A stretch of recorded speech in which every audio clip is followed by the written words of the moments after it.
네, 안녕하세요. 59기 수석으로 합격한 김주환이라고 합니다. 반갑습니다. 먼저 제가 여러분들한테 알려드릴 수 있는 객관적인 정보들과 제가 고득점으로 합격할 수 있었던 개인적인 생각들에 대해서 말씀을 드릴 거예요. 그래서 그 순서는 여기 적혀 있는 것처럼 먼저 제 수험 기간의 개괄적인 정보들을 먼저 말씀을 드리고, 그다음에 기간별 공부 방법과 과목별 공부 방법을 설명을 드릴 겁니다. 그리고 이후에 제가 수석이니만큼 고득점을 합격할 수 있었던 이유가 무엇일까, 제가 스스로 생각했던 것들을 같이 말씀을 드리고, 마지막에 기타 사항들에 대해서도 추가적으로 말씀드릴 건데요. 먼저 개괄적인 정보를 먼저 말씀을 드리자면, 먼저 저의 기간은 2020년도 7월 중순부터 시작을 했습니다. 그래서 약 7개월가량 1차 공부를 진행했었고, 보신 것처럼 민법 95점, 산재법 95, 과학 82.5점에서 90.83이라는 점수로 합격을 했습니다. 그 이후에 곧바로 동차 기간을 보냈고요. 동차 기간 같은 경우는 점수를 보시면 알겠지만 그렇게 잘 본 점수는 결코 아니었습니다. 그리고 기득에 가서 민서소송법 같은 경우는 30점이 올랐죠. 특허는 사실 특허가 4번 문제, 작년에 문제가 계산 문제가 있었는데 그것을 틀린 관계로 점수가 저렇게 나왔으나 올해는 답을 맞춰서 그래도 점수가 오를 수 있었습니다.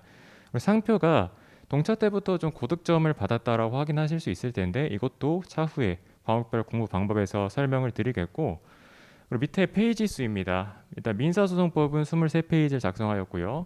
특허는 21페이지, 그리고 상표는 25페이지를 작성했고, 디자인보호법 여기 뭐 선택 과목이 다르실 수는 있는데 저는 21페이지를 작성했었습니다. 그리고 그 외에는 제가 어떤 책을 썼는가를 말씀드리면 먼저 기준을 먼저 말씀드릴게요. 저 같은 경우는 일단 스터디를 전혀 하지 않았고요.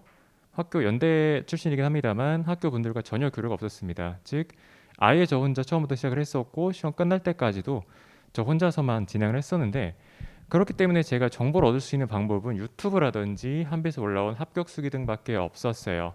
마찬가지로 책이나 강의를 고를 때에 있어서도 합격 수기를 정말 많이 파악을 했었습니다. 그래서 기준은 어떤 나에게 특별히 맞는 책이라거나 혹은 내가 읽기 편한 책보다는 그냥 많은 사람들이 많이 보시는 가장 스테디한 책을 고르는 것이 저의 기준이었어요. 왜 그런 기준을 삼았냐면, 일단 많이 들으시는 일타분들의 책이나 강의를 들으시면 일단 최소한 그걸 듣고서 떨어질 일은 없다고 생각합니다. 수험생분들 오해하시는 게 책이나 강의를 정말 많이 타게 되는가 혹은 누굴 들으면 떨어지고 붙는가, 그런 건 결코 없다고 생각하고요. 다만 어떤 정도와 같은 책은 있죠. 가장 많이 보시는 책을 보면 안정적으로 공부를 하실 수는 있습니다. 이게 첫 번째 이유였고, 두 번째로는 제가 좀 마음이 좀 작은 편이어서 속이 좀 좁아가지고 만약 제가 책을 뭘 쓸까 고민하고 알아보고 직접 그랬다면 아마 막 비교도 했겠죠. 이 책은 있고 저 책에는 없고, 그런 것들을 보면서 좀 불안감을 많이 얻었을 것 같아요. 그렇지만 불안감을 갖고 제가 하는 과정이나 책들에 대해서 확신을 못 얻는 것보다는 그냥 한 가지 책을 믿고 가는 것이 훨씬 더 효율적이라 생각을 했습니다. 왜냐하면 계속 말씀드리겠지만 변리사 시험 같은 경우는 멘탈이 저는 반이다라고 생각을 해요. 그런데 수험 과정에서 멘탈이 흔들린다면 분명히 좋지 않은 일이 있을 수도 있거든요. 그만큼이나 저는 안정적인 방향성을 추구했다는 것을 미리 말씀드리겠습니다.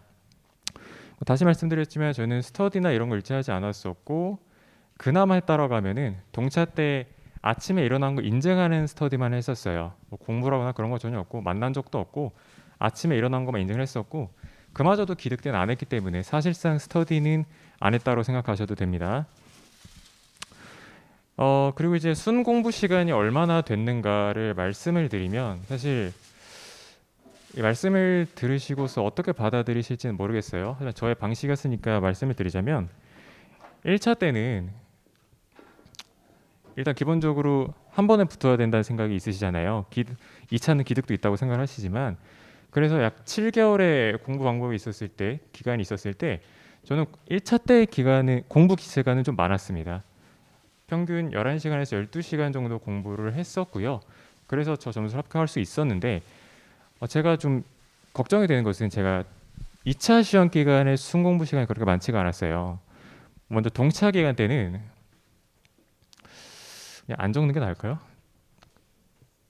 동차 때는 약 10시간을 했습니다. 평균적으로 하루에. 그리고 이건 평일 기준이고요. 주말에는 한빛에 나와서 실전 제시를 풀었습니다. 마찬가지로.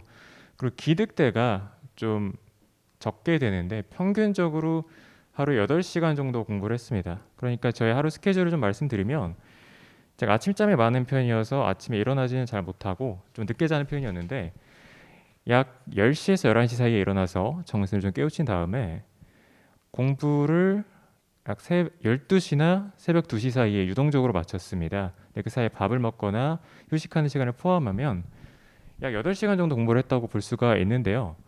사실 고시계에서 하루 10시간 이상 내지는 12시간씩 해야 된다는 정평이 많은 것을 저도 알고 있습니다. 그리고 스스로도 8시간씩 하는 걸 보면서 스스로도 많이 부족하다고 느꼈어요. 딱 시간 자체가. 그래서 시간 너무 모자란 거 아닌가? 라고 생각이 들었었는데 그럼에도 제가 이것을 유지했던 이유는 기본적으로 체력이 좀 약한 편이어서 뭐 하루에 뭐 12시간씩 할 수는 있지만 그러면 다음 일주일이 좀 망가진다라거나 스케줄이나 컨디션 조절이 좀 어려워서 의도적으로 이렇게 한 게 있었고요. 근데 8시간 했는데도 그러면 어떻게 합격할 수 있었고 제가 GS에서도 어느 정도 상위권 유지를 했었는데 그럴 수 있었던 이유에 대해서도 차후에 계속 말씀을 드리겠습니다.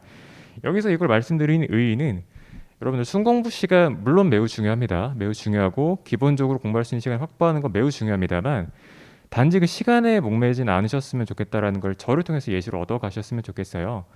혹시나 편견을 가지실 수도 있지만 저는 대학교 학점이 정말 안 좋고요. 정말 놀라울 정도로 학점이 안 좋습니다. 그리고 공부가 스스로 공부를 잘하는 사람이다라고 단 한 번도 생각해 본 적이 없는 사람이기 때문에 그런 사람도 어떤 정석적인 루트나 효율적인 방법을 찾으면 충분히 가능하다라는 것 인지하고 넘어가시면 되겠습니다.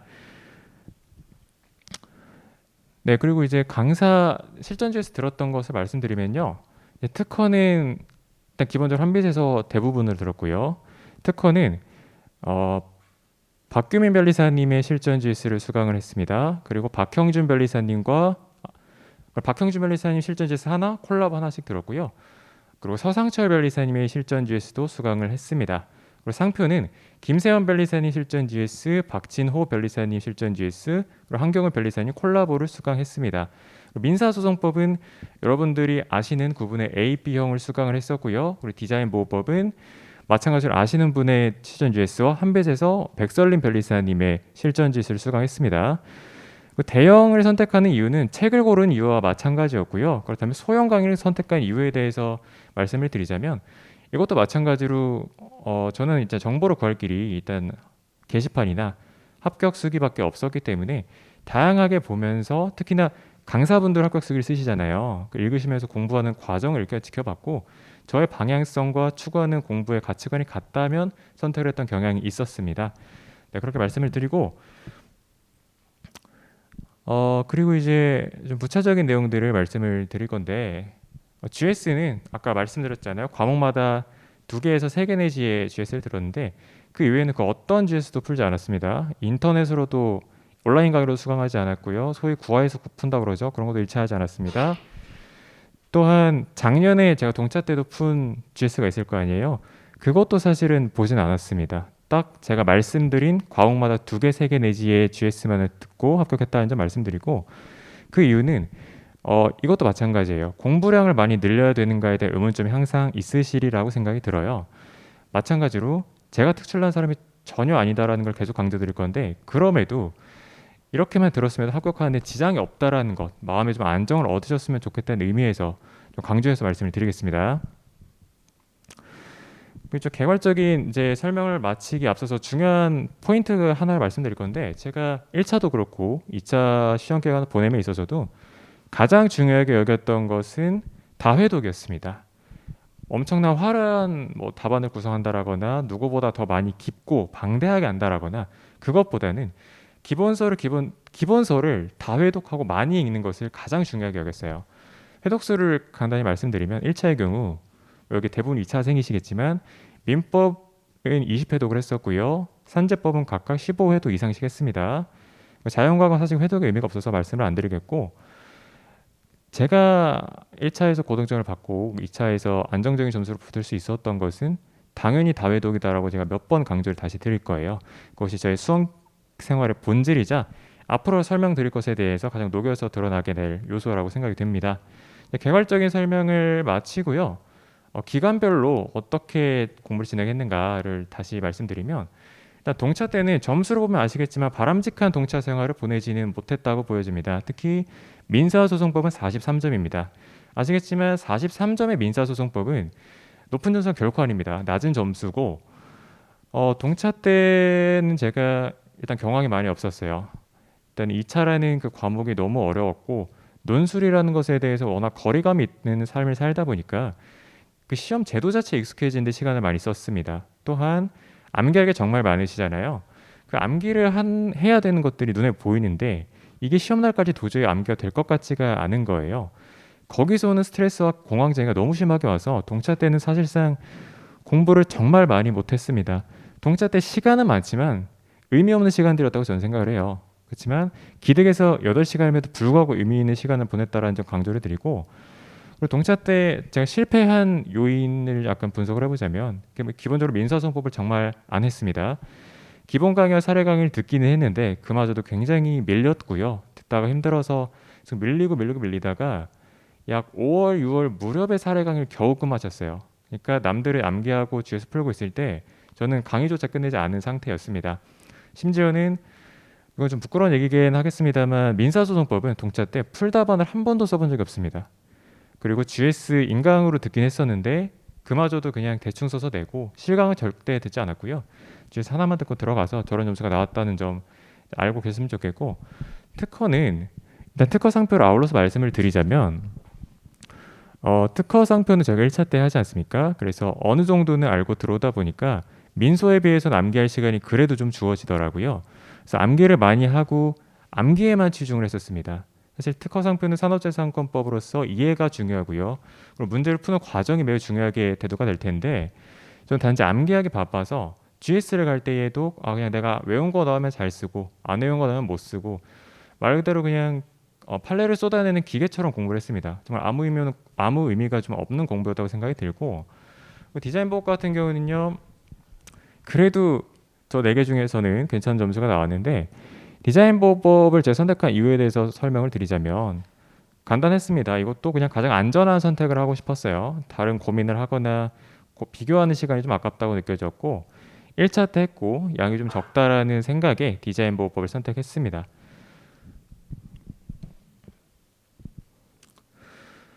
그리고 이제 제가 동차 때 어떤 상태로 시험을 보았는가, 이게 왜 중요하냐면 기득 때 어떤 상태로 보았는가와 비교를 해봤을 때 어떤 차이점이 생기냐면 기득 합격을 하거나 다음 차수 합격할 수 있을까가 좀 나타날 수도 있거든요. 그래서 동차 때는 우선 민사소송법은 다시 말씀드리지만 아무것도 안 된 상태로 시험 현장에 들어갔고요. 특허 상표는 주요 쟁점들 있잖아요. 균등론이라던가 일사부재리라던가 그런 중요한 논점들만 주로 외우고 그 외의 논점들은 좀 많이 부족한 상태로 시험장에 들어갔습니다. 디자인보호법은 충분하다고 생각이 들었습니다. 양이 적기도 하고 동차분들이 계실지 모르겠지만 동차분들도 충분히 고득점 받기에 만만한 과목이어서 선택 과목 중에는 그런 걸 말씀을 드렸습니다. 이제 기득 기간에 대해서 여기서부터 이제 사실 실리적인 얘기가 들어갈 텐데요. 기간별로 말씀을 드리겠습니다. 저는 동차 시험 보고 일단은 답을 많이 틀린 걸 제가 알고 있었기 때문에 떨어질 거라는 생각을 가지고 있었어요. 그러다 보니까 마음이 좀 안 좋아서 공부를 못 하다가 10월에 책을 좀 알아보고 11월부터 공부를 다시 시작했습니다. 즉 합격자 발표 이후부터 다시 기득 기간에 접어들었다라고 생각하시면 되는데, 먼저 11월 달에는 민사소송법의 심화 강의를 듣게 되었습니다. 민사소송법 심화 강의를 한 달 좀 넘는 기간 동안 들었고요. 이때 제가 3개월 동안 놀았다 보니까 특허 상표를 그래도 암기했다 하더라도 많이 날아간 상태가 되었습니다. 그래서 11월, 12월에는 특허 상표의 경우 유별나게 지엽적인 논점을 공부하거나 GS를 많이 풀어보거나 그러진 않았고요. 그냥 암기를 다시 되새기고 내가 공부했던 것을 다시 가져오는 데 시간을 많이 썼어요. 그것도 마찬가지로 회독을 많이 하면서 내가 동차 때 이런 걸 공부를 했었지, 이런 내용들이 있었지 하면서 되새기는 시간을 주로 가졌습니다. 디자인 부분 미리 말씀드리지만 3월까지는 아예 건드리지 않았습니다. 왜냐하면 민소법이 워낙 부족한 상태보다 보니까 민소법에 시간을 많이 할애해서 디자인법을 공부할 시간이 전혀 나오지 않더라고요. 그래서 디자인법은 3월 이후에 다시 시작했다는 말씀을 드리고, 그 다음에 이제 1월부터 제가 실전 GS를 듣기 시작을 했습니다. 11월, 12월에는 집에서 심화 강의 하나 듣고요. 집에서 그냥 회독만 했었고, 하나 더 말씀드리면 제가 강의는 실전 GS만 수강을 했습니다. 사례 강의, 판례 강의, 기본 강의 많이 있는데 사실 제가 이래저래 정신 사나운 걸 참 못 견디는 성격이어가지고 실전 GS만 하나만 하더라도 충분하지 않을까라는 좀 오만함이 좀 있었던 것인지 사례 강의, 판례 강의를 듣지는 않았어요. 근데 강의를 안 들었다 뿐이지 책은 봤습니다. 판례 각각 특허 상표 판례와 사례 제기 있잖아요.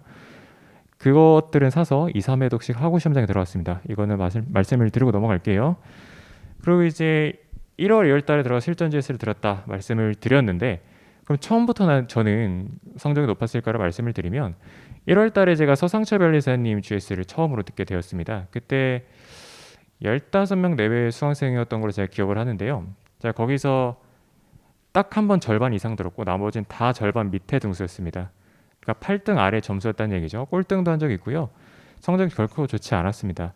그때 제가 마음이 굉장히 안 좋았던 것은 이제 11월, 12월 공부를 좀 쌓아가면서 좀 암기 좀 많이 된 거 아닌가? 동차 때보다 좀 많이 나아진 거 아닌가? 라는 생각에 등수도 약간은 기대하는 마음이 있었어요. 근데 전혀 그렇지 못하고 낮은 등수들 많이 나와서 1월달, 2월달에 굉장히 심각한 슬럼프를 겪었습니다. 이 시험을 포기할까에 대해서 진심으로 고민을 했었고요.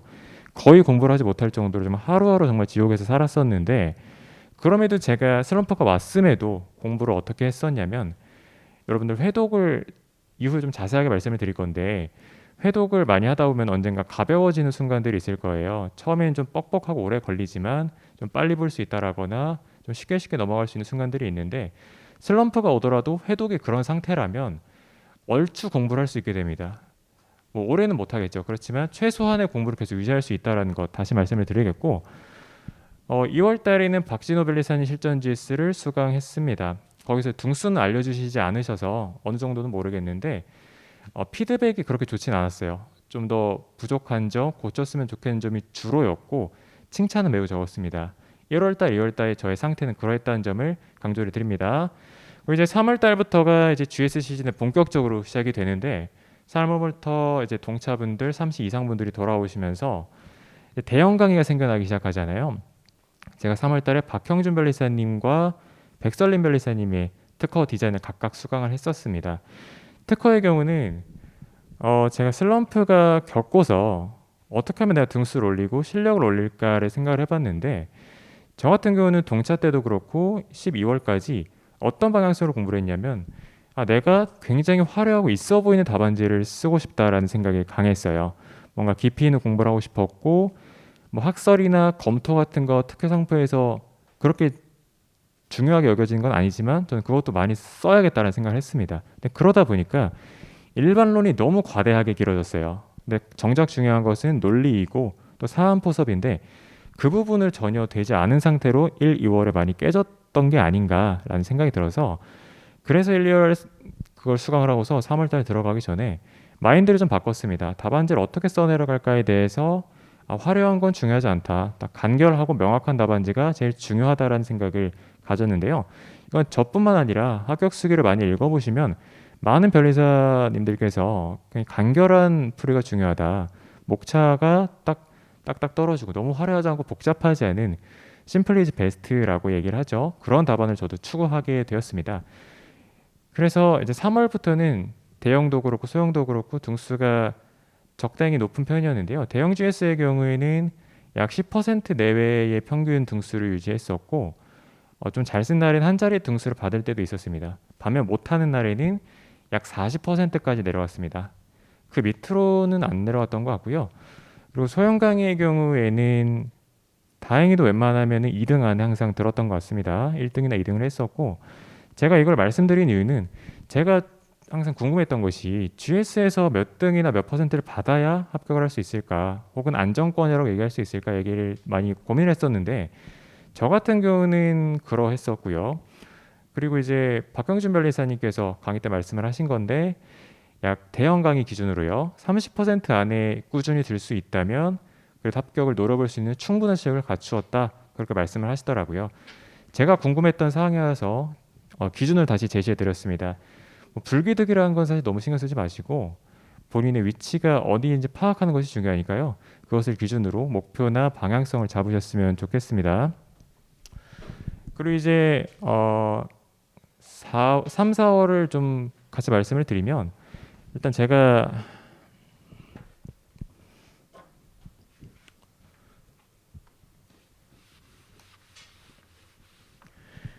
동차 때 되게 도움이 많이 됐던 것이 뭐였냐면 여러분들 시험을 보시고 이제 토요일 날 집에 돌아오시면 정말 많이 피곤하실 거예요. 많이 지치고 힘드실 텐데 맛있는 걸 드시거나 아니면 뭐 좀 자고 나서 시험 본 직후에 그 당일 날 내가 시험장 가서 뭘 느꼈는지를 제가 정리를 많이 해놨었습니다. 워드로 뭐 민사소송 보면 이렇게 느껴진다. 특허는 이런 것 같다. 혹은 아주 사소한 것도 좋습니다. 뭐 아침에 울렁거려서 밥이 잘 안 넘어간다라거나 금요일 날 집에 돌아오면 너무 피곤해서 토요일 날 공부를 못 한다라거나 그런 것들 세세하게 다 적어놨어요. 이것들이 제가 기득의 공부 발판을 세우는 커다란 기준이 되어 주었습니다. 거기서 가장 중요했던 것은 이제 동차 때 제가 시험장 가서 느낀 게 뭐였냐면 제가 말씀드렸잖아요. 저는 암기를 위주로 동차 때 공부를 했었고 어떤 이해나 논리는 전혀 신경 쓰지 못했다. 대부분의 동차분들이 그러실 겁니다.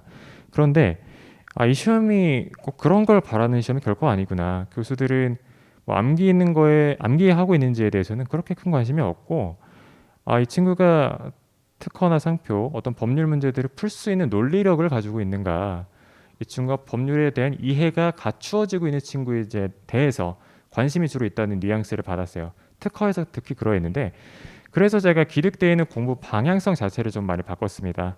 뭔가 암기를 하고 그냥 무지성으로 외우는 것보다는 좀 전략적인 공부를 할 필요가 있겠다라는 생각이 강했어요. 그래서 저는 2차 기득 기간 때 좀 전략 게임이다. 고시 공부는 좀 전략을 세워서 최종 보스를 깨기 위해서 단련하고 수련하고 고쳐나가는 과정이다라는 생각을 가졌습니다. 그래서 저는 세 가지 단계로 나누어서 공부를 했는데요. 이제 먼저 암기가 먼저 있겠고 그 다음에 이해가 그 뒤 순서이고요. 그 마지막에 풀이, 이게 뭐 답안지 내지는 GS가 되겠죠. 저는 어떤 과목 상관없이 암기를 먼저 하고 그 다음에 이해를 하고 그 다음에 그걸 적용해보는 과정을 가졌습니다. 다시 말씀드리자면 뭐 제가 프로그램 쪽을 잘 아는 건 아니지만 코드를 작성을 하는 겁니다. 코드를 작성을 하고서 이제 코드를 이제 뜯어보는 겁니다. 코드 리뷰를 하면서 뭐 빈틈이 없나 빠진 게 없나 제대로 작동할까를 한번 검토를 해보는 것이고, GS나 문제를 풀면서 그 프로그램을 실제로 돌려보고 적용을 하는 과정입니다. 즉 하나의 변리사 문제 푸는 프로그램이 스스로 되신다고 생각하시면 돼요. 이런 전 세 가지 틀을 가져서 공부를 했었는데 이제 하나하나에 대해서 제가 말씀을 드릴 겁니다. 먼저 암기는 당연히 암기고 외우는 건데 저는 어떤 식으로 외웠냐면요. 여러분들 처음 보는 판례, 뭐 최신 판례가 있으시면 이제 통으로 보통 암기를 하시잖아요. 저 역시도 그랬는데 사실 처음 보는 어려운 문장들을 한 번에 달달 외우기가 정말 어렵습니다. 용어 자체가 어렵고 낯선 문장들이다 보니까 뇌가 잘 받아들이질 못해요. 그래서 저는 암기를 어떻게 하면 효율적으로 할 수 있을까 고민하던 것이 첫 번째는 익숙해지는 과정이었습니다. 회독은 어떻게 했냐면 첫 번째 회독을 할 때는 가볍게 회독을 했어요. 그냥 슬슬 넘기면서 이런 내용들이 있구나, 이렇게 내용들이 설치되어 있구나라고 가볍게 내용을 파악하는 정도로만 가볍게 슬슬 넘겼습니다. 그리고 두 번째 회독을 할 때는 정독을 했어요. 정독이라 하면 판례 하나하나를 이제 읽으면서 외워야겠다는 마인드로 집중해서 읽었습니다. 말 그대로 그때 암기를 했다고 말씀을 드릴 수가 있겠어요. 이거는 좀 시간이 좀 걸립니다. 판례 하나하나를 외운다는 거 기준이 뭐였냐면 저는 이제 가리고서 외우는 거였어요. 가리고서 대략 한 80%의 정확도로 이렇게 제가 풀어낼 수 있다면 그걸 암기했다는 기준으로 삼았었는데 정독 때 각 판례마다 그런 과정을 가졌습니다. 그리고 세 번째가 다시 가볍게 읽었습니다. 즉 첫 번째 과정을 반복한 것이죠. 그럼 어떤 효과가 나타나면요.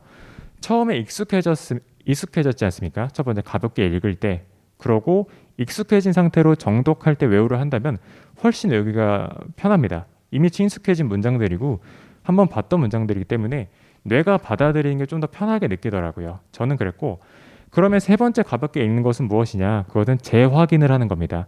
두 번째 정독을 하고 외웠던 것을 세 번째로 다시 보면서 내가 정말 외웠나? 다시 한 번 더 검토하는 과정이에요. 자, 그러면은 세 개의 사이클이잖아요. 가볍게 읽고 정독을 하고 다시 가볍게 읽고, 이거를요 여러 번 반복을 해야 됩니다. 당연히 4번 만에 다 암기가 될 수는 절대 불가능하고요.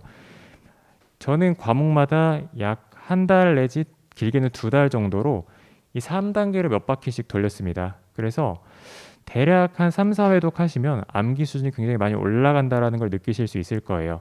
자, 그렇다면 이 암기 기간을 언제 가져야 되는가를 살펴보면 이제 시간이 많으신 기득 기준으로는 그러니까 GS 시즌 3월이 되기 전에 이런 과정을 좀 가지셨으면 좋겠다는 생각이 들고, 그리고 1차 시험을 치르고 오시는 동차나 30 이상 분들께서는 시간이 정말 많이 모자라십니다. 동차분들께서는 아마 암기만 하다 끝나실 거예요. 이해나 풀이 단계를 넘어가지 못하실 가능성이 매우 높은데, 그럼에도 당장 풀이가 좀 적더라도 저는 암기하는 과정을 미리 많이 가져가셨으면 좋겠습니다. 왜냐하면 그리고 이해하고 풀이하는 것도 암기를 기반으로 나오게 됩니다. 그래서 여러분들이 내용을 잘 모르더라도 GS에서 외운 게 나오면 쓸 수는 있으시잖아요. 그런 것에서 자기도 모르게 이해가 되는 부분들이 생기기 때문에 저는 암기를 가장 먼저 두었고, 시기로 말씀드리자면 30 이상 분들은 제가 감히 조언을 드릴 수는 없을 것 같고, 동차분들께서는 3월 이제 2월 말에 보통 1차 시험이 있는데 바로 하시는 걸 추천드립니다. 암기를 바로 하시고, 정말 힘든데 바로 하셔야 됩니다. 제가 가장 후회하는 것이 동차 때 암기를 한다곤 했지만 힘들어서 그 시간이 많지가 않았어요. 암기는 했지만 그 시간이 많지가 않으니까 결국 합격으로 이어지지 못했죠. 그래서 꼭 암기를 하셨으면 좋겠다라는 말씀. 이 과정은 사실 저의 방식입니다. 세 가지 방식은 제가 공부해서 제가 좀 이득을 보았던 방식이었고, 요점은 그겁니다. 계속 똑같은 건데 암기를 하든 이해를 하든 풀이를 하든 먼저 익숙해지는 과정이 먼저 필요해요. 어떤 낯선 내용 혹은 낯선 개념, 낯선 논리에 대해서 그걸 받아들이기 위해서는 익숙해지는 게 먼저 필요합니다. 그 시간이 있어야 나중에 체화를 시킨다라거나 내 방식대로 바꾸는 것도 가능하기 때문에, 여러분들 공부하시면서 처음 보는 판례 내지는 처음 보는 답안, 논술에 대해서 처음부터 막 외우고 막 받아들이고 노력하시면 오히려 튕겨 나가는 경우가 저는 굉장히 많았어요. 반드시 익숙해지는 과정을 겪으셨으면 좋겠다라는 말씀 강조드립니다. 그리고 암기는요, 저는 이제 두문자도 많이 썼고요. 말씀드린 것처럼 정독도 많이 했습니다. 그리고 두문자는 어떻게 사용을 했냐면, 책마다 이제 두문자가 좀 강사분들께서 이미 만들어 놓으셨는데, 저는 제가 직접 만들지 않으면 그 받아들여지지가 않더라고요. 마찬가지로 익숙하지 않았기 때문에 제가 그거를 못 받아들인 것 같아요. 그래서 중요 판례 내지는 제가 좀 두문자를 딸 필요가 있겠다 생각되는 판례들에 있어서 제가 직접 두문자를 만들었었습니다. 그 기준은 가능한 두문자를 봤을 때 말이 되는 것 같은 그런 두문자를 만들었어요. 이게 뭐냐면, 진보성에서 여러분들 복수 구성 요소 진보성 판단할 때 복수의 구성력을 가지고 있는 경우에는 이제 개별적으로 보면 안 되고, 유기적으로 결합한 전체 기술 사상을 봐야 된다. 이 판례가 중요한 거 있잖아요. 제가 이거를 따니까 특전 복해 구요라는 두 문자가 만들었습니다. 이게 무슨 의미인가 모르시겠지만, 특전이라는 게 약간 좋은 거잖아요. 특전을 받았다, 기프트를 받았다. 특혜 복전 구요였습니다. 특혜 복전 구요였는데 특혜를 받았다. 복전, 복수 전공을 해서, 구요는 그냥 구어체입니다. 했고요, 뭐 했고요. 그래서 특전 복해고요. 특전을 받았다. 복전을 했어요. 이런 식으로 유치하지만 가능한 두 문자를 말이 되게 만들었어요. 이러한 취지도 마찬가지로 익숙해지기 위함이었습니다. 저희가 아는 용어, 그래도 받아들일 수 있는 말로, 익숙한 말로 두 문자를 만들면 두 문자 자체가 일단 기본적으로 암기가 쉽게 되고요. 두 문자가 완성이 됐다면 나중에 풀어서 이제 풀 판례를 쓰는 것도 훨씬 용이하게 되기 때문에 저는 두 문자 쓰시는 걸 정말 추천을 드립니다. 다만 모든 판례 하나하나마다 두 문자를 만드는 건 시간이 걸릴 수도 있어요. 먼저는 제가 말씀드린 진보성 판단 같은 중요한 판례부터 먼저 두 문자를 만들고 연습을 하시고, 천천히 공부량이나 두 문자 적용되는 두 문자 판례들을 넓혀가시길 바랍니다. 그리고 암기의 경우는 이제 제가 시기별로 어느 정도 암기를 했는가를 떠올려 보면은 일단 7월에 시험 직전이죠. 그때 제 암기가 과목 상관없이 전 과목에서 책을 저는 보진 않았습니다. 그냥 눈을 감고 머릿속에서 처음부터까지 다 넘길 수 있을 정도로 암기가 되었었어요. 한마디로 그냥 머릿속에서 책을 읽을 수가 있었던 것이죠. 읽다가 좀 빈틈이 보이면 그때 가서 책을 보고 보충을 하는 식으로 공부를 했습니다. 자, 그럼 그것이 어떻게 가능했는가를 좀 돌이켜보면요. 자, 암기하는 그 외우는 방식은 사람마다 많이 다릅니다. 근데 저는 어떤 식으로 외웠냐면 이게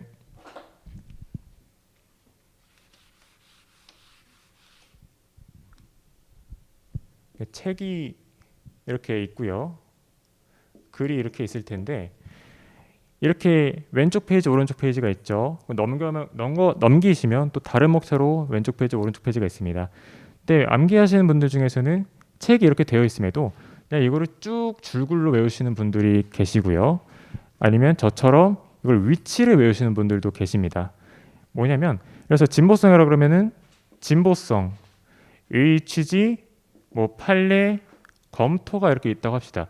저는 이 위치를 외웠어요. 아, 여기에는 진보성 파트에서는 진보성, 의취지, 판례, 검토 이 순서로 책이 배치가 되어 있구나. 카메라로 사진을 찍시 외우려고 노력을 했습니다. 자, 그렇다면 이 방법의 장점은요. 일단 회독 속도가 정말 많이 빨라집니다. 어떤 식으로 되냐면 이미지로 외우니까 제가 어디가 안 외워져 있는지가 정확하게 파악이 돼요. 이를테면 제가 이걸 머릿속으로 떠올립니다. 근데 여기가 생각이 안 나요. 이쪽 페이지에 뭐가 있었는지 어떤 내용들이 있었는지 생각이 안 난다면 명확하게 그 부분 암기가 안 된 것이죠. 그때 가서 아, 여기에 검토 내용이 있었구나. 여기 이 내용들이 있었구나라는 걸 다시 외우면서 이것도 다시 위치를 같이 기억하려고 했습니다. 즉 저는 사진 전체를 머릿속에 복사하는 과정을 좀 오래 가졌어요.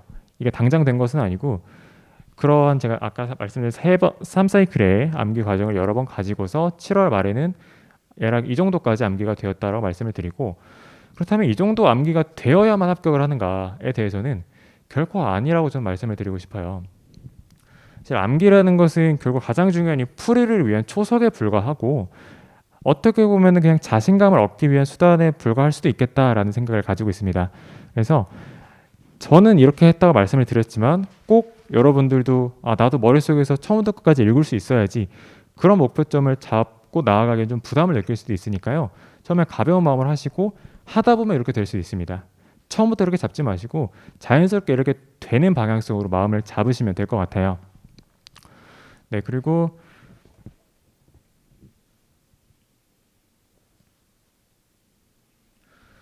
이제 이해로 넘어가기 전에 이제 단권화를 어떻게 했는가 좀 말씀을 드리면 제가 책은 다 봤다고 말씀드렸잖아요. 사례책과 판례책도 보았고 민소법은 이제 또 기본서 사례집이 또 많이 두껍죠. 여러 책들을 많이 보았는데 모든 수험생분들께서 그러시듯 가장 많이 보는 기본서에다가 단권화하는 과정을 거쳤습니다. 그래서 크게 특별한 건 없고요. 이제 책을 목차를 보면은 뭐 개념이 있겠고 의취지, 뭐 학설, 판례라던가 이런 줄글의 내용들이 있을 겁니다. 네, 많은 분들이 단권을 하실 때 이런 제목에다가 형광표를 많이 치시더라고요. 왜냐하면 책이 다 흑백이다 보니까 목차 구분이 잘 안 되어서 이런 개념들에다가 좀 목차를 씌고 구분하시는 걸로 제가 알고 있는데 저 같은 경우는 목차는 아예 건드리지 않았고 이 내용에다가 형광펜을 칠했습니다. 그 내용은 또 어떤 거냐면 그 판례에서 중요하다고 생각되는 키워드가 있죠. 아까 진보성 판단에서 유기적으로 결합한 전체 기술 사상 이런 것과 같은 중요한 키워드에만 형광표를 칠했습니다. 그 목적은 무엇이었냐면요. 제가 아까 암기의 기준을 80%라고 말씀드렸어요. 80% 정확도면 외운 거다라고 보았는데 그러면요. 모든 미사역이라던가 조어라던가 연결어고 다 외울 필요는 없다라는 얘기가 됩니다. 주요한 키워드를 뽑아낼 수 있고요. 그리고 원래 외우고 있던 판례대로 그 논리 순서대로 뽑아낼 수만 있다면 저는 그건 암기가 됐다고 생각이 돼요.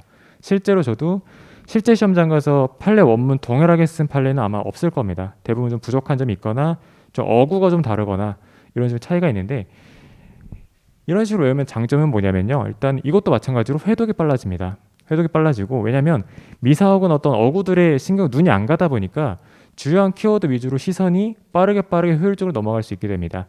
이게 뭐 사실 0.01초겠죠. 그 순간에는. 하지만 이게 뭐 1년, 2년 쌓이면요. 꽤 많은 시간이 되고 또 효율적으로 다가가는 데 있어서 도움이 되는 요소이기 때문에 저는 내용에다가 형광펜을 칠했다. 이 과정을 약 2달 정도 가졌습니다. 이게 약 2월에서 3월 정도였는데 생각보다 오래 걸리더라고요. 그래서 민법 민사소송법, 특허법, 상표법 다 약 두세 달씩 기간 동안 형광표를 칠하는 기간을 가졌어요. 저는 이렇게 형광표를 칠했다 말씀을 드리고, 두 번째로 저는 무엇을 했냐면, 필기를 많이 하실 텐데 저는 일단 강사님들이 말씀해 주시는 필기는 그 기본서에 적진 않았습니다. 기본서 적기보다는 GS 답안이나 문제지에 따로 적었고, 기본서에서 제가 필기했던 사항들은 제가 우리 각자 자신 있는 논점과 자신 없는 논점들이 있으실 거예요. 잘 아는 논점과 모르는 논점들이 있으시겠고요. 저 역시도 실수를 많이 한 논점들이 있었습니다. 특히 균등론이라던가 상표 같은 경우는 좀 난해한 논점들이 많이 있죠. 그런 데서 약간 오해를 하거나 잘못 생각했던 판례들이 있었어요. 그러면은 한번 그렇게 깨달으면 다음에 실수를 안 해야 되는데 똑같은 실수를 반복을 하고 있더라고요. 그럼 내가 이거 잘못한 거 알고는 있지만 체화가 안 돼 있구나. 그럼 내가 실수도 회독을 해야겠구나라는 생각을 했습니다. 제가 가진 실수를 해당하는 그 판례 위에다가 뭐 이런 실수하지 말 것, 혹은 이건 그게 아니라 이런 내용임, 부차 설명의 필기를 달았어요. 즉 이 필기는 제가 스스로 만든 필기였습니다. 누군가의 얘기를 듣거나 강의를 듣고 하는 필기가 아니었고, 제가 공부를 하면서 부족하다고 느꼈던 점, 보완했으면 좋겠는 점을 생각을 해서 잊지 않도록 약간 메모로 했던 것이죠. 까먹지 않도록 여기 적었던 것을 알고 계시면 될 것 같습니다. 그리고 이제 책은 기본서는 제가 한 권을 봤고요. 사례 판례는 여러 권을 봤지만, 기본서에서 다른 기본서에는 있지만 내 거에는 없는 것들이 가끔 있잖아요.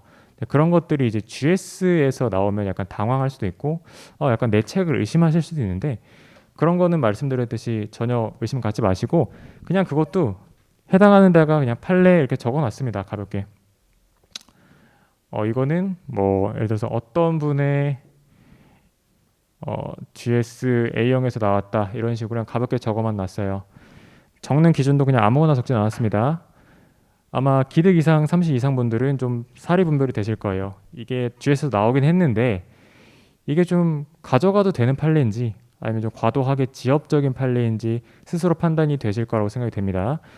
그 중에서 저는 이 정도는 좀 알아두면 좋겠다, 그런 판례들만 기본서에다 옮겨놨어요. 제가 내용에다 형광펜을 치고 필기를 하고 판례를 옮긴 것의 핵심은 제가 봐야 하는 것만 기본서에 담아야 된다는 생각이었습니다. 저는 빨리 많이 회독을 하고 싶었기 때문에 기본서에 다른 부차적인 내용들이 있는 것을 바라지가 않았어요.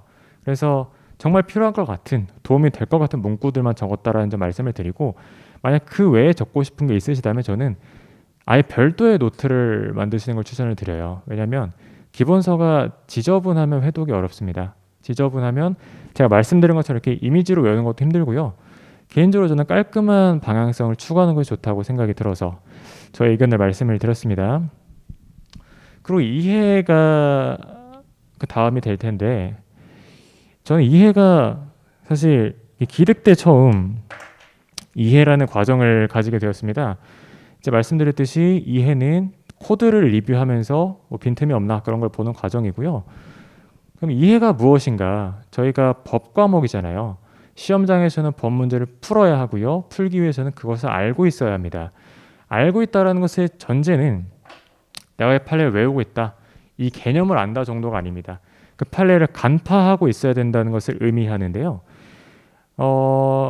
이해라는 것은 결국 어떤 식으로 다가가냐면, 판례를 보고 이게 이 상황에 쓰이는 판례이구나, 이 판례가 이런 의미를 가지고 있구나라는 것을 인지하고 있다, 그것이 저는 이해하고 있는 것이라고 생각을 합니다.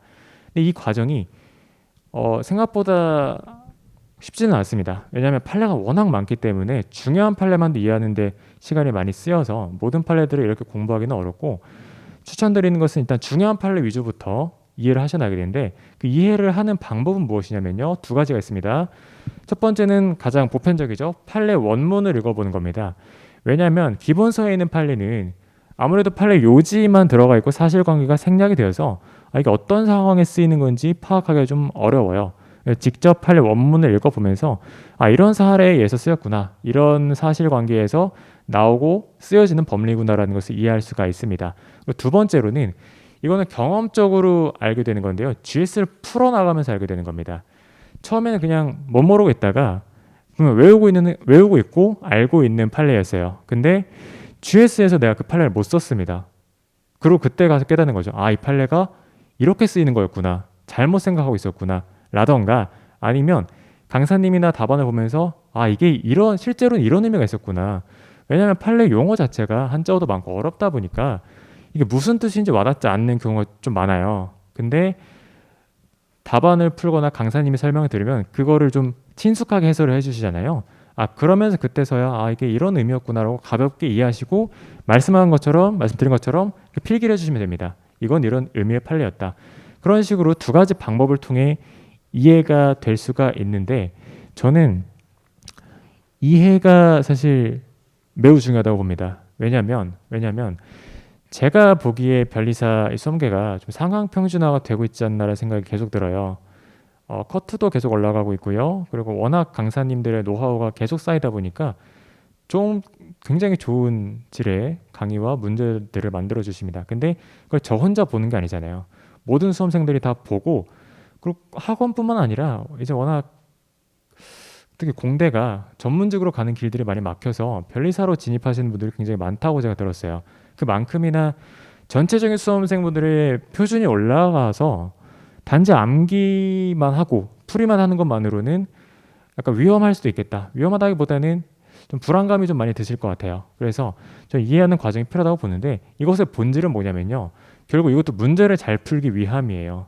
논점 추출을 잘 하기 위함이고요. 논점 누락을 안 하기 위함이고 또한 논점을 오해하지 않기 위함입니다.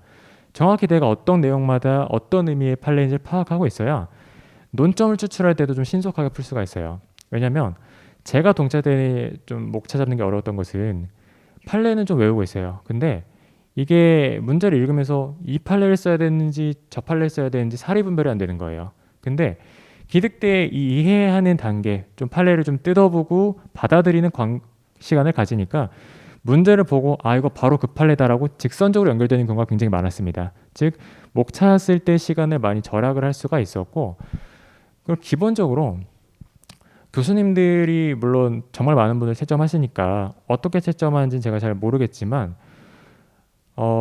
저는 좀 드러난다라고 생각이 됩니다. 답안지에서 이 친구가 암기를 하고 그냥 쏟아낸 것인지 아니면 정말 알고서 문제를 푼 것인지가 저는 드러난다고 생각을 해요. 왜 그러냐면 교수님들께서는 암기보다는 사실 이해를 많이 하고 계시죠.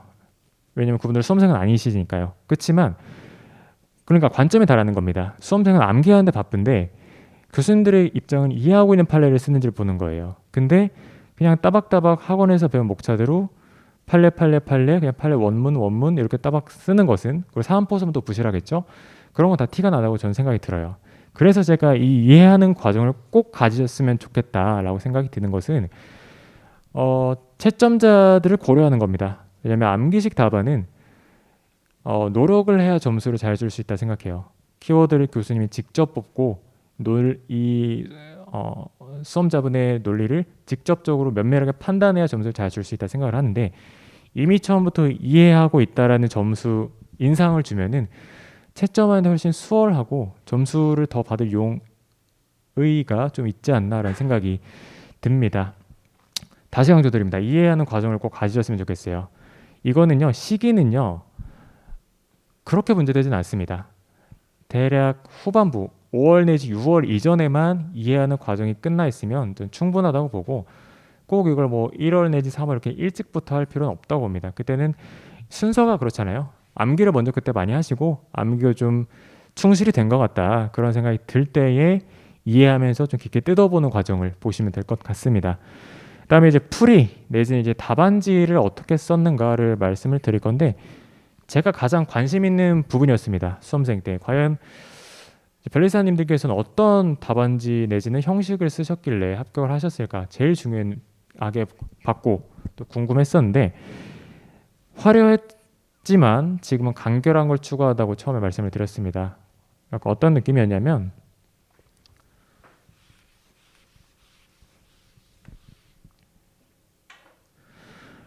문제가 있으면 문제점이 있겠죠. 이거는 뭐 민특상 공통입니다. 그리고 문제가 좀 배점이 크다면 논점 A가 있을 수 있고요. 그 논점 B도 있겠죠. 그리고 저는 결론까지 썼습니다. 저는 이러한 목차 틀을 과목에 상관없이 유지를 계속했습니다. 굉장히 단순합니다. 단순하고 어떤 느낌이냐면 문제점에서 내가 이 문제를 파악하고 있습니다. 파악하고 있고 이렇게 풀 거를 미리 알려드린 역할이에요. 아마 많이 들으셨을 겁니다. 실제로 문제점은 대부분 많이 쓰시고요. 근데 어떤 식으로 써야 되냐면 절대 길어지면 안 된다고 생각했습니다. 그냥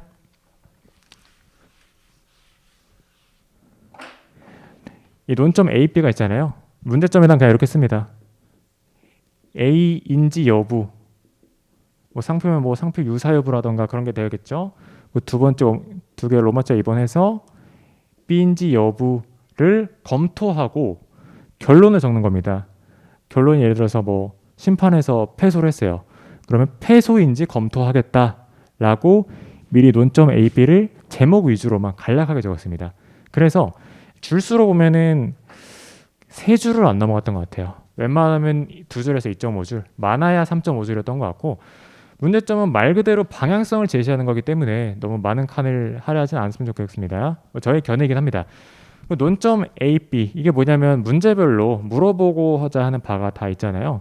그런 것들을 하나씩 이제 건드려줬습니다. 근데 문제마다는 다를 수 있겠지만 저는 웬만하면 이걸 같이 쓰려고 하지 않았어요. 구분지었습니다. 논점마다 구분지어서 썼고 논점 안에서가 어떤 목차를 유지를 했냐면 이것도 굉장히 단순하게 쓰려고 노력했는데 이 안에서 그럼 이렇게 시작을 하겠죠.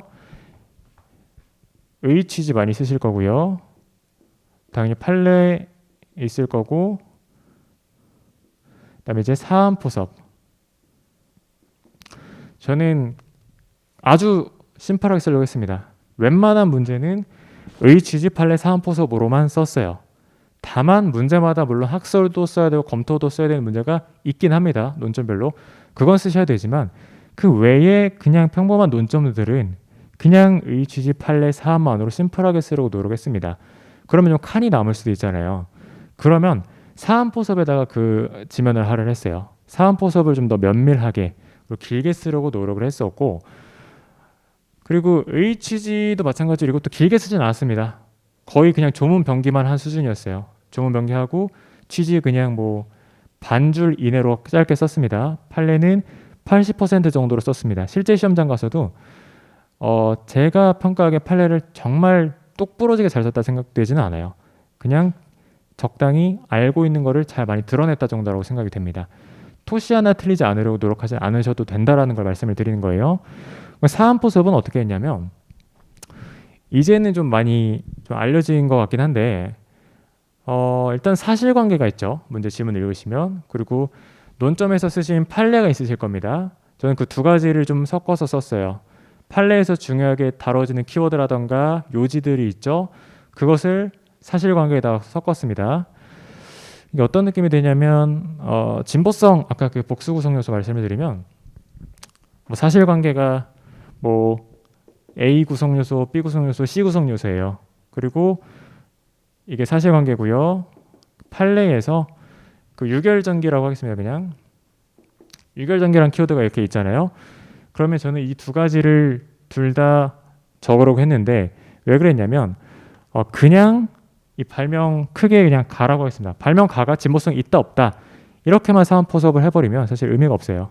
그건 그냥 안 적으려면 못하다고 생각이 들고 이 두 가지 사실관계를 적절히 섞으려고 노력을 했습니다. 이건 사실 제가 일률적으로 이렇게 하라라고 말씀을 드릴 수는 없는 게 워낙 사실관계마다 그 판례마다 적용될 수 있는 경우의 수가 많아가지고 이건 그냥 연습을 좀 해보셔야 될 것 같아요. GS를 풀거나 사례집을 풀면서 그래서 인지를 좀 하고 푸셔야 됩니다. 내가 판례랑 사실관계를 좀 섞어서 써야겠다. 내가 적용하는 연습을 해야겠다라는 것을 인지를 가지고 계시고 쓰시면 어느 순간부터 좀 매끄럽게 나온 순간이 될 겁니다. 그래서 이러한 과정을 좀 거치셨으면 좋겠어요. 제가 고득점이었던 이유라고 생각되는 것 중에 하나가 저는 사안포섭에다가 가능한 정말 문제를 풀었습니다. 알고 실제로 적용도 했습니다까지 나아가려고 그런 걸 보여드리도록 노력을 했던 점이 이유 중에 하나 있지 않을까 생각이 듭니다. 물론 여기서 민사소송법은 좀 다릅니다. 민소법은 문학판검사 그 목차 그대로 쓰시면 돼요. 다만 이건 특허상표, 저는 디자인법의 경우를 말씀드린 거고, 민사소송법도 문학판검사가 사실 그 취지도 사실 이런 거라고 봅니다. 더 부차적인 거 쓰지 말고 핵심적인 것만 문학판검사로 나눠서 써라 라는 의미에서 그게 내려져 오고 있는 목차 틀이라고 보고, 마찬가지로 그 취지를 이어받아서 특사항에서도 이렇게 가장 간단하게 쓰자라는 취지였습니다. 전 여기서 뭐 보론이라던가 뭐 심사기준, 그리고 안 써도 되는 특허보험 판례들 있잖아요. 그런 것들은 공부할 때도 안 봤습니다. 답안지는 당연히 안 썼고요. 그냥 한두 번 읽어볼 다 이런 내용이 있구나 정도로만 넘어가고 외우거나 받아들이려고 하진 않았습니다. 한마디로 요지만 썼다라는 것 다시 강조드립니다. 그리고 풀이를 할 때 있어서 답안지 쓰는 것도 중요하지만 문제를 읽는 것도 매우 중요해요. 문제를 어떻게 읽어야 되냐면 저는 표시를 좀 만들었습니다. 각자 뭐 이미 있으실 수도 있겠는데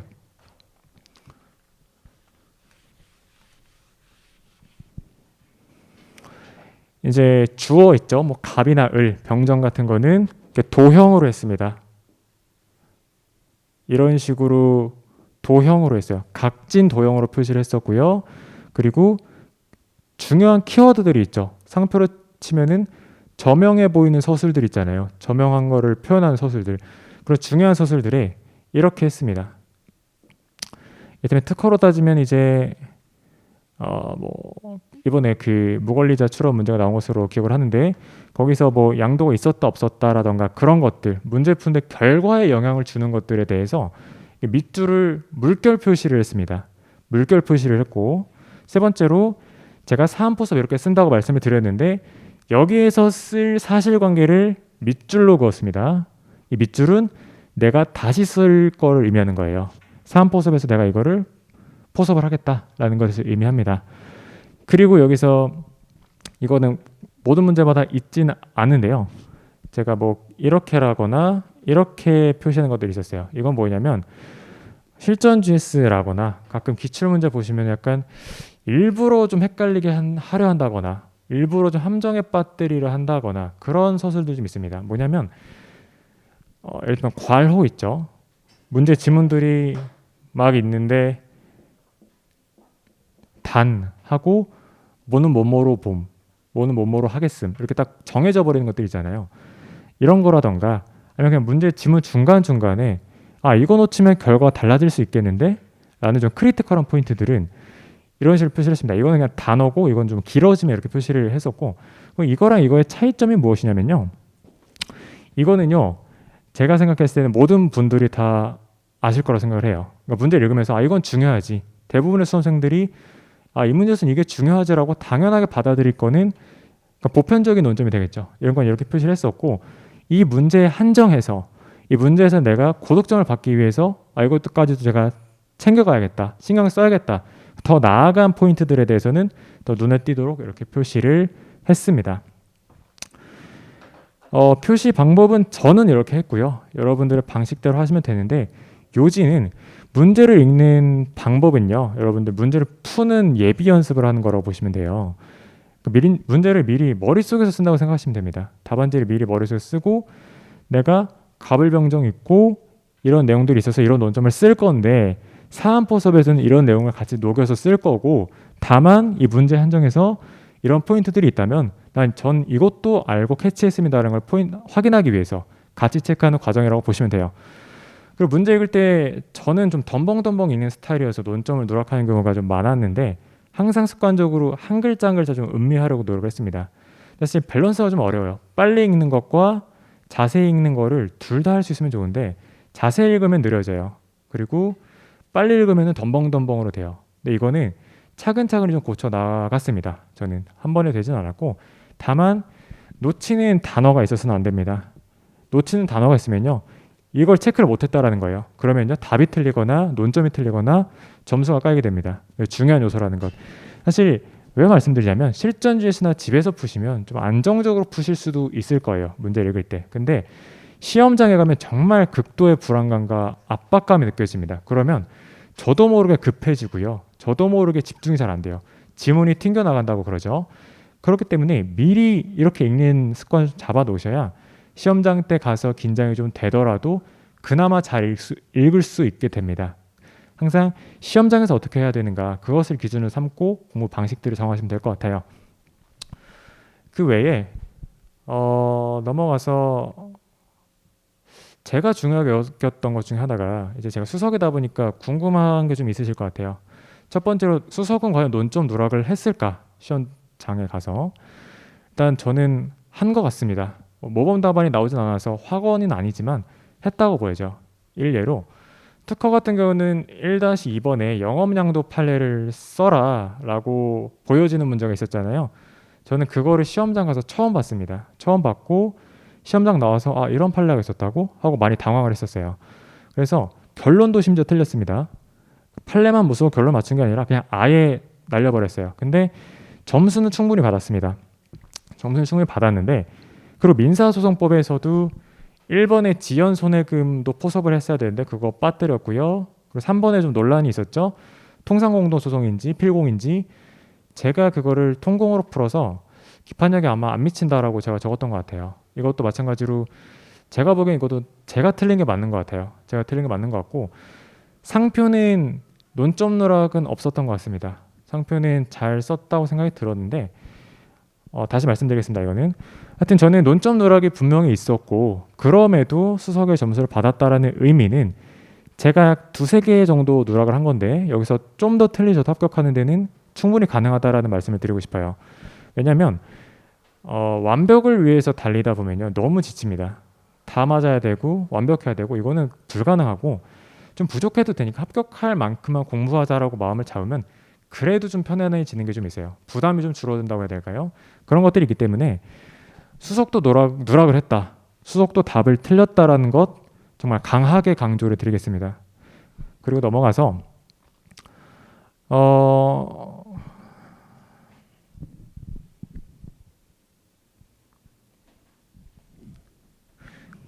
그러면 논점 누락한 문제를 어떻게 썼나를 보면은 일단 저는 시험장 가서 모르는 문제구나라는 걸 곧바로 알았습니다.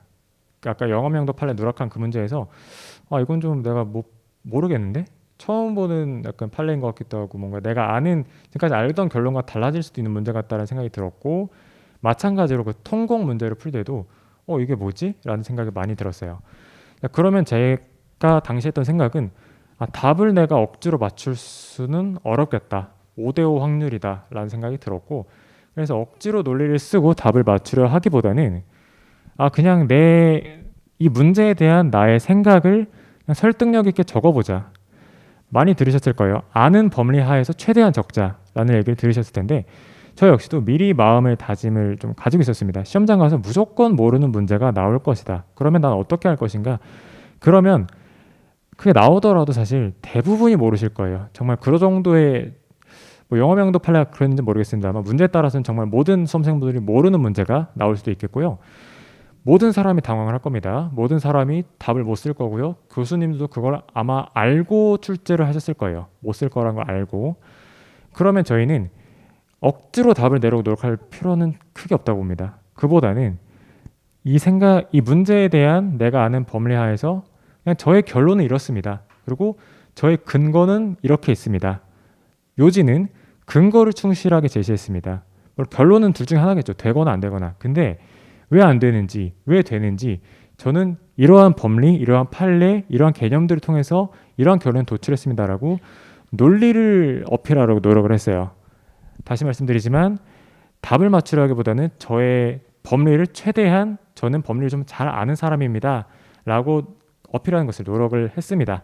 그렇게 해서 누락한 논점에 대해서도 제가 민사소송법 1번이 25점인데 그게 지연손해금을 누락한 문제였거든요. 그럼에도 점수가 높은 점수였죠. 그만큼이나 모르는 문제에 대해서 두려워하지 않으셨으면 좋겠다는 말씀을 강조를 드리겠습니다. 그리고 이제 붙을 줄 알고 있었는가는 가볍게 말씀드리면 사실 시험장 본 직후에서는 과목이 한 과목씩 끝날 때마다 붙겠다라는 생각은 있었어요. 다만 시험 결과 발표가 다가올 때마다 좀 떨리는 마음에 그냥 떨어지면 어떡하지라는 생각도 당연하게 많이 들었습니다.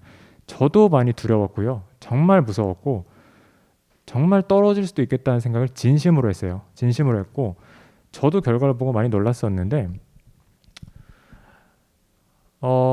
다만 그건 있었습니다. 내가 여기서 떨어지면 난 이 시험 떠날 거다라는 건 있었어요. 왜 그러냐면 제가 시험장에서 쓴 거보다 더 잘 쓸 자신이 없었습니다. 그렇기 때문에 나는 최고와 최선의 답안을 썼는데 떨어지면은 이건 그냥 시험에 나랑 안 맞는구나라고 떠나를 했었는데, 그래서 여러분들께서 한 가지 기준을 좀 드릴 수 있는 것은 시험을 본 직후에 감이 제일 정확한 것 같습니다. 제가 동기분들이랑은 아직 얘기를 많이 못 나눠봤지만 선배 변리사님이나 강사분들이랑 대화 좀 몇 번 나눴었는데 시험을 좀 보고 나서 잘 썼다라는 느낌이 좀 있었다라고 말씀을 하시더라고요. 잘 썼다라는 느낌이 가장 생생한 실시간의 감정이잖아요. 시험을 본 직후에, 문제를 풀어낸 직후에 답안이 머릿속에 있는 상태에서 그 감이 좀 정확하신 것 같습니다. 그 감이 정확할 것 같습니다. 그래서 나중에 시험을 보시고 만약 잘 썼다라는 생각이 드시면 너무 걱정하지 마시고 편히 있었으면 좋겠고, 시험을 보기 이전에는 내가 그런 답안을 쓸 수 있도록 노력을 해야겠구나, 그런 마인드를 가져야겠구나, 마인드를 가지시면 되겠습니다. 결코 완벽할 필요가 없다라는 거 다시 강조드립니다. 그리고 이제 한 가지 거의 마지막으로 제가 고득점이라 받을 수 있었던 좀 저만의 생각은, 사실 고득점이 아니라 그냥 합격만 해라 라고 말씀드리면 지금까지 말씀드린 걸로 충분합니다 라고 생각을 해요. 저는 이렇게만 열심히 하시고 정도의 길을 걸으시면 합격 충분히 가능하다라고 생각하는 것이 저의 의견이고, 그렇다면 고득점은 어떻게 받는가를 좀 고민을 많이 해봤습니다. 수험 기간, 특히 기득 기간을 많이 돌이켜 봤는데 저는 일단은 스스로를 좀 과소평가하는 경향이 많아요. 제가 공부를 하더라도 난 정말 실력 없는 사람이다, 정말 모자란 사람이다 라고 생각이 많이 들어서 어떻게 행동을 했냐면, 항상 저는 많이 배웠습니다. 합격 수기를 보고 많이 배우고요, 강사 답안지 보고 모범 답안을 보고 정말 많이 베꼈어요. 어떤 답안의 형식이라던가 논리 구성들을 정말 많이 베꼈습니다. 이게 첫 번째입니다. 저는 제가 스스로 뭔가를 창조하려고 하지 않았어요. 항상 모방을 했었고, 왜 창조를 안 했냐면 답안지 형식이든 논리 구성이든 고민을 해서 참신한 게 나올 수는 있습니다. 가능은 한데 저는 수험 생활은 좀 안전해야 된다고 생각을 해요. 참신해서 나오면 좋지만 안 나올 수 있잖아요. 그러면 안 나온 만큼의 그 고민의 시간이 그대로 날아가 버리는데 저는 그건 좀 위험한 것 같습니다. 차라리 합격수기나 이제 선배 변리사분들이 계시다면 조언을 구해서 그것들을 많이 모방을 하시는 걸 추천드려요. 각 모범 답안마다 혹은 각 강사님들마다 강점이나 좋은 점이 다 다를 텐데 하나씩 가져와서 모방을 하시는 걸 저는 추천드립니다. 하나씩 모방을 하고 그것을 내 것으로 만들고 재조립을 하다 보면요, 그게 그냥 저만의 방식이 되고 저만의 개성이 되는 답안지가 돼요. 개성을 해봤자 보편적인 답안지겠지만 모방을 해서 실력을 올리시라라는 말씀 드립니다.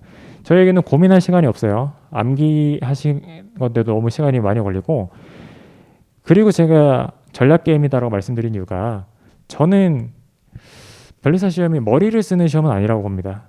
머리를 쓰기보다는 그냥 정말 말 그대로 전략을 쓰는 것 같아요. 저는 오히려 고시생이 되기 전에 지성이 더 나은 것 같습니다. 좀 멍청해졌어요. 수험생활을 보내고 나서. 그만큼이나 오직 합격이라는 그 결과를 도출해내기 위해서 정말 전략적으로 다가가셔야 되는데, 그 중에 하나가 저는 저의 사고 흐름을 많이 돌이켜봤습니다.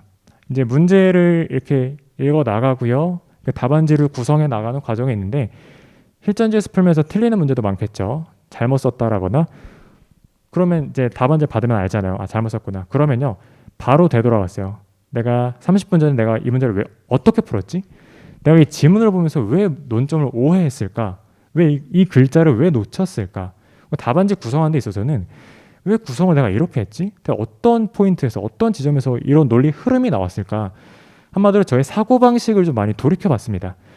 저희 사고방식을 많이 반성을 했고요. 이게 바로 말씀드렸던 코드를 이제 디버깅하는 작업이었어요. 프로그램을 돌려보면서 버그나 어긋나는 것들이 있으면 이게 내가 사고방식이 좀 변리사 수험계랑 어긋나는 게 있을 수 있거든요. 그런 것들 하나하나 잡아갔는데 이게 추상적으로 좀 들리실 수도 있는데요. 각자 사고방식이나 방향성이 좀 다르다고 생각이 돼요. 근데 그만큼이나 변리사 수험에서 원하는 사고방식이랑은 모든 사람들이 다 어긋나실 겁니다. 저 역시도 많이 어긋난 사람이고요. 그래서 이러한 과정을 거치고 사고 흐름을 고쳐나가면서 변리사 수험에 맞는 사고방식을 가지려는 노력을 하셔야 돼요. 저는 제가 생각하기에 이게 많은 수험생분들의 한계라고 느껴지는 포인트라고 봅니다. 제가 느꼈던 한계는 암기가 됐어요. 그 이해가 됐어요. 근데 GS 등수라거나 만족할 만한 답안이 스스로 안 나와요. 저 그래서 한계를 느꼈는데 왜 그런 한계를 느꼈을까를 보면요. 제가 말씀드린 사고방식 있잖아요. 각자 사고방식. 그런 것들은 눈에 보이지 않습니다. 습관대로 문제를 풀게 되고요. 그냥 하던 대로 공부를 하게 됩니다. 그런데 사고방식을 사실 고치셔야 돼요. 제가 감히 말씀드려서 너무 죄송한데 이제 변리사 수험에 맞는 사고방식이 따로 있다고 생각을 하거든요. 그래서 문제를 풀고 나서 바로 복귀하시는 걸 추천드립니다. 주말에 들으시면 적어도 화요일 안에 내가 이 문제를 왜 어떻게 풀었는지 그 사고 과정을 보셔야 됩니다. 사고 과정을 돌이켜 보시면서 내 빈틈, 사고의 잘못된 습관, 좀 단점들을 하나하나 고쳐야 되는데 이게 정말 오래 걸립니다. 정말 오래 걸리고 정말 힘든 과정이에요. 왜냐하면 사실 자기 객관화 자체가 정말 어렵고요. 또 자기 사고방식을 뜯어 고치는 게 사실 말이 안 되는 일이거든요. 저는 이 과정이 가능했던 것이 과소평가를 너무 하다 보니까 스스로 좀 잘하고 싶어서 제 자신을 좀 싫어했었어요. 제 자신을 막 부정하고 베끼고 많이 바꾸려 하다 보니까 그냥 이렇게 되었는데 그래서 여러분들께는 처음부터 그냥 말씀을 드리는 겁니다. 이런 과정이 저는 있었다. 그래서 고득점을 받은 것 같다라고 말씀을 드리고 이게 어떤 식으로 대두가 되냐면 제가 1차 때도 이런 방식을 적용을 했었는데 제가 이제 8시간 되게 적은 시간으로 합격을 했잖아요. 사고 흐름이 고쳐지고 그게 정말 딱 자리가 잡으면요. 그 사고 흐름 자체가 습관이기 때문에 비슷한 실수를 좀 안 하게 됩니다. 똑같은 실수를 반복할 일이 줄어들게 돼요. 즉 똑같은 실수를 만회하기 위해서 들이는 시간이 줄어든다는 거죠. 한 번 고치면 계속 고쳐지니까 그 시간을 절약할 수가 있습니다. 그렇기 때문에 제가 조금 적은 시간으로 하루하루 공부를 해도 똑같은 걸 반복해 두지 않아도 되니까 제가 해야 될 공부를 계속 나아갈 수 있으니까 좀 시간도 절약하고 고득점이지 않나 생각이 듭니다. 그리고 이제 자기객관화에서 한 번 더 말씀드릴 수 있는 건 그 첫 번째로 이제 GS에서 복귀하라는 말씀을 드렸고요. 복귀는 어떻게 해야 되냐면 이제 자기 답안이 있을 거고 강사분의 답안이 있을 건데 또 모범 답안이 있겠죠. 보면서 일단 차이점을 좀 보셔야 됩니다. 왜 점수 차이가 났을까? 이 사람은 이 판례를 더 썼네. 혹은 학세를 이렇게 썼네. 혹은 사안 포섭을 나랑 좀 다르게 하거나 좀 더 면밀하게 썼네. 이런 것들을 파악하시고 그런 것들 좀 적어보시면 좋아요. 저 어디에 적었냐면 GS 답안지를 다 넣어주시잖아요. 거기에다 적어놨습니다. 거기에다 포스트잇으로 문제 1번에는 내가 이래서 틀렸음. 이거를 놓쳤음. 문제 1번에서 나는 이 논점을 좀 오해하고 있었음. 혹은 잘못 이해하고 있음. 그래서 바로 잡는 것들을 메모장에 다 적어놨었어요. 그래서 GS 회독도 나중에 하게 되실 텐데 후원부에 가시면 GS를 보면서 제가 했던 실수들을 같이 회독을 하게 되니까 마찬가지로 똑같은 실수를 많이 안 할 수 있었습니다. 시간 절약을 할 수 있었던 이유였고요. 그리고 이제 좀 크게 제가 중요하게 강조했던 포인트를 좀 정리를 하자면 고시 생활은 이제 전략 게임이다. 그래서 암기 이해 풀이 과정에서 이 이해 과정 필수로 해야 되는 건 이거지만 중요한 건 이거다라고 말씀을 드렸고 두 번째로 고득점을 한 이유로서는 자기 객관화가 정말 어렵지만 많이 돌이켜 보면서 또 많이 마음 아파가면서 하나하나를 좀 고쳐 나갔습니다. 많이 고쳐 나갔고 자기 객관화가 아마 처음엔 정말 어려우실 거예요. 되게 뻑뻑하고 하기 싫고 실증이 나실 텐데 이것도 마찬가지입니다. 암기하는 것처럼 좀 익숙해지시고 처음 조금 하다 보면요. 이것도 익숙해지고 하다 보니까 자연스럽게 나오게 돼요. 고시 생활의 전반은 제가 어려운 것을 익숙해지는 과정이라고 저는 생각을 합니다. 암기던 이해던 제가 말씀드린 풀이던 자기 객관하던 어떤 방식이 있는데 모든 방식이 다 낯설고 어려운 내용들이에요. 그러나 차근차근히 익숙해지고 받아들이고 공부를 하면 언젠가 시험 직전에는 모든 것들이 다 자기 것을 만들 수 있는 시간이 충분히 된다고 저는 생각을 합니다. 그런 마인드로 공부를 하시면 좋겠고 그리고 마지막으로 좀 부차적인 내용들이긴 합니다만 저는 일단 건강관리를 그렇게 잘 하진 않았습니다. 건강관리 안에서 지금 오른쪽 어깨를 물리치료를 받고 있고요. 그 펜을 쓰는 팔 쪽을 다쳤고 허리도 굉장히 안 좋습니다. 이렇게 오래 서 있으면 지금도 허리가 아파요. 지금도 허리가 아프고 시력이 제가 0.2였는데 시작하기 전에 지금 마이너스 4.5가 됐습니다. 그러니까 온몸이 약간 다 박살이 났다고 보면 돼요. 근데 마음도 정말 많이 박살이 났죠. 슬픈 과정들이 많다 보니까. 근데 제가 건강 관리를 꼭 하셨으면 좋겠다 말씀을 드리는 게 8시간을 한 게 말은 전략이라 말씀드렸지만 체력이 안 돼서 8시간을 한 거예요. 그 이상을 하면은 조금 힘들고 집중이 깨지고 그래서 효율이 떨어졌기 때문에 8시간을 할 수밖에 없었다였습니다. 근데 여러분들 체력 관리 정말 중요하고요. 건강 관리 좀 잘 하셨으면 좋겠고 그 방법으로는 사실 저는 해보지 않아가지고 추천을 못 드리는데 운동도 가고 좋고요. 산책도 좋을 것 같고 스트레칭도 좋고 몸 관리를 신경 쓰셔야 이런 긴 과정을 거치시는 데 있어서 흔들림이 없습니다. 슬럼프도 좀 적게 오고요. 왜냐하면 제가 뭐 1시간 동안 좀 짧게 말씀을 드리고 있지만 이게 뭐 1년, 2년의 정말 긴 과정이잖아요. 근데 그 과정에서 몸이 흔들리면 마음은 무조건 흔들립니다. 마음은요 결국 몸에 따라서 움직인다고 생각해요. 몸이 건강해야 마음이 좋은데 저는 건강이 계속 안 좋았어가지고 정말 슬럼프가 정말 많이 왔습니다. 동차 내내 슬럼프였고요. 기득 때 2달에 한 번 슬럼프가 왔었는데 슬럼프 때는 여러분 저는 공부를 안 했습니다. 슬럼프 때는 그냥 그대로 무너졌어요. 그만큼이나 심하게 슬럼프가 자주 왔었고 거의 공황장애도 왔었습니다. 앉아있을 수가 없고 책을 보면 심장이 뛰고 막 화가 막 나요. 책 찢어버리고 싶고 그랬는데 그럼에도 제가 공부가 부족하다고 느껴지지 않았던 것은 저 슬럼프가 올 거를 크게 걱정 안 했습니다. 무조건 오는 과정이고 다만 슬럼프가 아닌 기간 좀 괜찮은 기간에 좀 집중을 했어요. 괜찮은 그 정상 기간에 공부를 좀 많이 해놓으시고 정석대로 많이 해놓으시면 슬럼프 때 좀 안 한다고 흔들리지 않습니다. 여러분들 슬럼프 때 억지로 공부 더 하려고 애쓰거나 너무 억지로 벗어나려고 노력하면요 저는 더 힘들더라고요. 오히려 벗어나기 힘들고 차라리 슬럼프가 오면은 조금 하루 이틀 내려놓거나 길게는 일주일 내려놓거나 마음을 많이 다스리시고 쉬시고 스트레스 많이 푸시고 정상적으로 돌아오셔야 됩니다. 슬럼프는 공부를 하면 더 길어져요. 저는 그랬었고 그리고 강조를 드렸던 것은 슬럼프가 올 걸 걱정하지 않으셔도 되고 슬럼프가 와도 문제없을 공부를 하시는 게 가장 이상적이다 라고 말씀을 드리겠습니다. 얼추 제가 준비한 내용들을 말씀을 드린 것 같고 마지막으로 말씀을 드리면 사실 도움을 좀 드리고 싶어서 좀 객관적인 정보들을 그나마 좀 드리려고 노력을 한 것 같아요. 근데 제가 진심으로 드리고 싶은 거는 공부하시느라 많이 힘드시죠. 많이 힘들고 두렵기도 하고요. 또 쓸쓸하고 외롭고 불안하고 너무 화도 나고 너무 주제 넘은 시험을 준비한 게 아닌가라는 생각에 후회도 정말 많이 했습니다. 제가. 근데 지금 돌이켜 보면은 수험생활 가운데에서도요. 좋은 일은 있습니다. 좋은 일은 있고 성장하는 일들도 많았습니다. 제가 자기 객관화로 막 돌이켜봤다 그랬는데 그러면서 내적으로 성장을 한 부분들도 있는 것 같아요. 이 말씀을 왜 드리냐면 너무 힘든 과정을 겪고 계신 거 압니다. 제가 너무 존경하고요. 진심으로 존경하고 힘들지만 저는 여명이 언젠가는 꼭 온다라고 생각해요.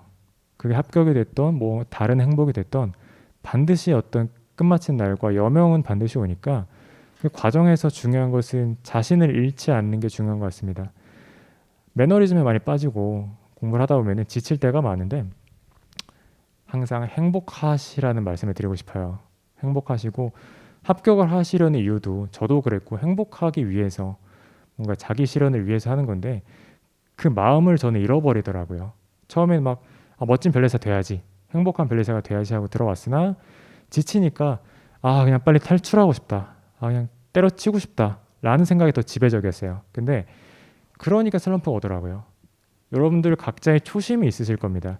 초심을 잡으라고까지 내가 말씀을 안 드릴게요. 다만 내가 행복하려고 이걸 하고 있는 거지 라는 거는 잃지 않으셨으면 좋겠습니다.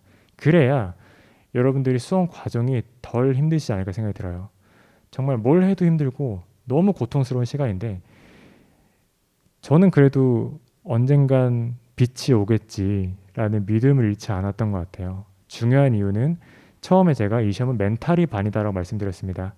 공부라는 과정에 있어서 문제를 푸는 것에 있어서 시험날 당일에 있어서 멘탈이 정말 많이 좌지우지합니다. 공부를 정말 잘하고 실력이 있더라도 시험장 가서 떨리거나 놓치면 그냥 끝나는 거고요. 공부를 좀 덜 했더라도 시험장 가서 정말 강인하게 문제 풀어내면 붙을 수 있습니다. 마인드가 제일 중요해요. 멘탈이 가장 중요한 요소이고, 공부를 하시다가 너무 많은 양에 지치셔서 그 멘탈이 반이다라는 것을 잊지 않으시면 좋겠어요. 제가 공부 방법론에 대해서 많이 드렸지만 멘탈이 제일 중요합니다, 여러분. 그래서 건강 관리 하셔야 되고요. 스트레스 관리 하셔야 되고요. 자기 자신을 다스리는 방법, 제가 감히 말씀드려서 너무 죄송하지만 자기 자신을 다스리는 방법을 아는 분들이 공부도 잘 하시더라고요. 뭐 벨리사뿐만 아니라 주변에 보면은 자기를 아낄 줄 아는 사람도, 아낄 줄 아는 분들이 공부도 잘 하세요. 그래서 여러분들도 공부를 하시면서 힘들지만 힘을 내셨으면 좋겠고, 여명은 옵니다, 여러분. 끝은 오고요. 행복이 반드시 오니까 진짜 열심히 하셨으면 좋겠고, 정말 진심으로 존경을 드리고, 과분한 자리에서 말씀을 드린 것도 죄송한 마음이 있지만 그래도 조금이나마 도움을 드렸다면 너무 기쁜 마음으로 돌아갈 것 같습니다. 여기까지 말씀을 마치고요. 수석 김주환이었습니다. 감사합니다.